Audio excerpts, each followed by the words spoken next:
السلام عليكم ورحمة الله وأهلا بكم في فيديو جديد على قناتكم بوبر فوت شانل. كل تكونوا بخير. اليوم إن شاء الله باش نحكيو على خروج الترجي من دوري أبطال أفريقيا. شنو هي الأسباب اللي خلت الترجي يخرج بالطريقة المهينة هذه؟ قبل ما نبداو فيديو نتمنى الناس الكل تصلي على النبي صلى الله عليه وسلم. متنساوش تشتركوا في القناة وتفعلوا الجرس ويلا بينا نبداو. خلينا نشوفوا الخبر هذا من موقع بنوين. رحلات سياحية وخروج تلفزيوني أكبر خطأ قاتل لفريق الترجي. خلينا نشوف مع بعضنا. لم يكن خروج الترجي الرياضي التونسي من نصف نهائي دوري ابطال افريقيا امام سان داونز مجرد نتيجه فنيه عاديه، بل جاء وفق اراء عدد من المحللين والمتابعين كنتيجه مباشره لسلسله من الاخطاء الاداريه والذهنيه التي سبقت المواجهه. البداية كانت بعد الإنجاز الكبير في ربع النهائي أمام الأهلي المصري، حيث حقق الترجي فوز مهما ذهابا في تونس وإيابا في القاهرة، ما أوجد حالة من النشوة المفرطة داخل الفريق، وكأن المهمة قد انتهت والطريق أصبح مفتوحا نحو اللقب. وهذه أكبر مشكلة صارت بالنسبة للترجي، هو بعد بعد إقصاء الأهلي المصري. الترجي كجمهور وكفريق الكل حس كأنه يعني الطريق للنهائي وحتى للقب ولا أسهل أكثر، ونساو إنه فريق كيما صن داونز وصل الدوري النهائي دوري أبطال أفريقيا العام اللي فات، والعام هذا كيف جاء بعد تأهل ساحق قدام فريق الملعب المالي. منافس ماهوش ساهل، وشفنا الأداء في الميدان. الحقيقة الترجي يعني يخسر ذهاب وإياب، هذه نتيجة كبيرة برشا. نجمو نحكيو على سوء التوفيق وزوز كور اللي جاو على العارضة في الذهاب وفي الإياب، اللي لو كان واحدة منهم تمركت ينجم الماتش يتقلب 360 درجة.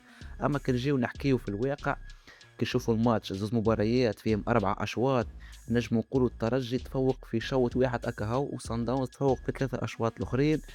نحكيو على الشوط الأول اللي كان في رادس، هذاك هو الشوط الوحيد اللي تفوق فيه الترجي واللي صنع فيه فرص كبيرة، منهم الكرة اللي حكينا عليها اللي كانت على العارضة، ومنهم ركنيات كانت خطيرة. أما 3 الأشواط الأخرانيين الحقيقة ما تنجمش تقول إنه الترجي قدم أداء باهي. خلينا نحكيو حتى على مدرب بومير واللي ما كانش في المستوى الحقيقة ضد الأهلي المصري. فما لحظات نقدت الترجي كما تصديات بشير بن سعيد، كيما الأداءات الفردية من اللاعبية، لكن ما شفناش هذا ضد سان داونز. حتى الملاعبية تحس وكأنهم يلعبوا معلم. نحكيو على الترجي خاسر في مباراة الذهاب واحد شيء، وخاسر في مباراة الإياب كيف واحد شيء. وزوز أهداف اللي ماركاها من سان داونز كانوا يعني من أهداف كان ممكن الترجي يتجاوزهم، كان ممكن ما يتسجلوش كيما الهدف الأول في رادس، وكيما الهدف الثاني واللي كان غلطة مشتركة ما بين الظهير الأيمن وما بين حارس المرمى بشير بن سعيد، هذا اللي خلى الترجي يخسر المقابلة هذه.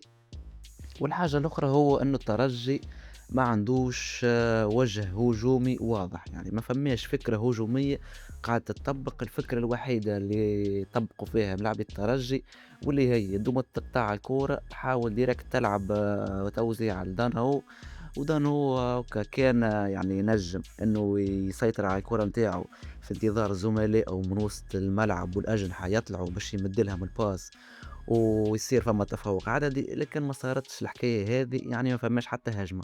وشفنا برشا كور صارت بالطريقة هذه، وحتى كورة منهم ما نجحت في ضد الأهلي. الطريقة كانت ناجحة شوية، ضد صن داونز يلعبوا لك بدفاع متقدم ويلعبوا على مصيدة التسلل. كارتوزو الحقيقة يعني عمل مباراة كبيرة برشا، ذهاب وإياب لعب على مصيدة التسلل ونجح فيها، وفي الإياب كيف لعب على مصيدة التسلل ونجح فيها، عرف نقاط قوة الترجي. والحقيقة الترجي يعني أنت لعبت على الطريقة هذه ما نجحتش ديرك تبدل أخو، بدل التكتيك، اعمل طريقة أخرى تنجم. ما عندكش بلان وبلان بي، ما فماش تدوير كورة جملة في الشق الهجومي، يعني ديريكت كورة دوما تقطعها كورة في وسط الميدان ولا في دفاع الترجي ديريكت تلعب كورة طويلة لدانو وبركاك. يعني هذه الحقيقة ما تنجمش حتى في البطولة التونسية. اللعبة هذه ما تنجمش تخليك تخلق فرص. وكي تجي تشوف الترجي ما خسرش المباراة هذه، كي نجمو نقولوا انه الترجي وقتاش خسر خسر وقت للإدارة، قررت إقالة المدرب كارتوزو. وهذه هي ضريبة اللي يسمع الإعلام التونسي، وهذه هي ضريبة الراديوات والصحافة متاعنا بصفة عامة. شفنا مع بعضنا كيفاش كارتوزو بعد ما خسر تقريبا زوز أو ثلاثة مباريات ورا بعضهم، برشا أصوات بدات هذا مش مدرب، مدرب ما يصلحش وفاه وقته، رغم أنه قبلها بعام وصل فينال دوري أبطال أفريقيا، واللي يعني تفاصيل صغيرة حرمته من التتويج. فيهم أصلا ضربة الجزاء كان ضد كانت للترجي في مباراة القاهرة، واللي كالعادة الحكم ماهوش لهنا، كانت زفرت. كان ممكن يعني كارتوزو يكون يربح لقب مع الأهلي مع الترجي، وكان ممكن الأمور تتبدل 360 درجة. للأسف هذه ضريبة إنك تسمع الإعلام التونسي.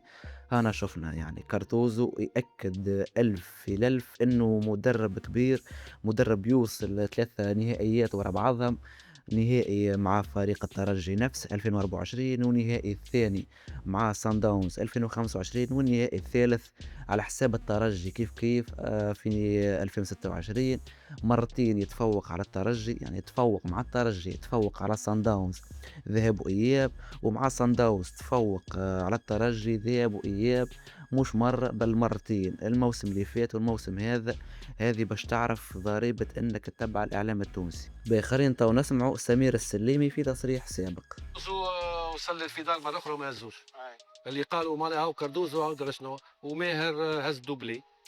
بالتالي من المقارنات اللي تاع كرة القدم هذا كيما انزاجي كان افضل مدرب في العالم خسر خمسة مع باريس سان جيرمان اخي مدرب في العالم. المقارنات هذه اللي كاردوزو مدرب دفاعي وشيء قلناه وماهر الكنزاري اعطى اضافه متميزه جدا للترجي التونسي. خلينا من المقارنات هذه كل. يعني سي سمير يقارن في كارتوزو بمهري كنزاري، قال لك كارتوزو مدرب دفاعي يعني مهري كنزاري مدرب هجوم. انا شفنا الهجوم بالكدا بالكدا مع مهري كنزاري. باش تقول كارتوزو مدرب دفاعي نمشي معاك، اما مدرب دفاعي قدر جمعية كيما سان داونز كان عندها نهج هجومي، وكانت جمعية يعني على الطريقة الأوروبية وفتح خطوط، وأنا شفناها كيفاش ضربت الأهلي بخمسة، وكانت جمعية بالرسمي تلعب كان الهجوم. بدل لها سيستيمها كومبليتمون كارتوزو، جاب لها مدرسة جديدة، ولت سان داونز تلعب دفاع، أما مش دفاع كهو، دفاع مع تحولات، ودفاع فيه مصيدة تسلل وبرشا لغة. وصل الشامبيونز ليج ثلاثة مرات، تحب ولا تكره، وصلها مع الترجي، وصلها مع سان داونز مرتين، واللي كان مش شوي سوء حظ ولقطات بسيطة كان ممكن ينجم يكون يربح دوري أبطال أفريقيا ثلاثة مرات ورا بعضهم، واللي هي حاجة كبيرة برشا وما نتصور ما عملها حتى حد. لذا الإعلام التونسي، إذا كان الجمعيات التونسية باش تتبع الإعلام ولا المنتخب التونسي باش يتبع الإعلام، راهو ماناش باش نوصلوا لحتى حل. المهم لهنا نكون وصلنا لآخر الفيديو. نتقابل الفيديو الجاي إن شاء الله، وسلام.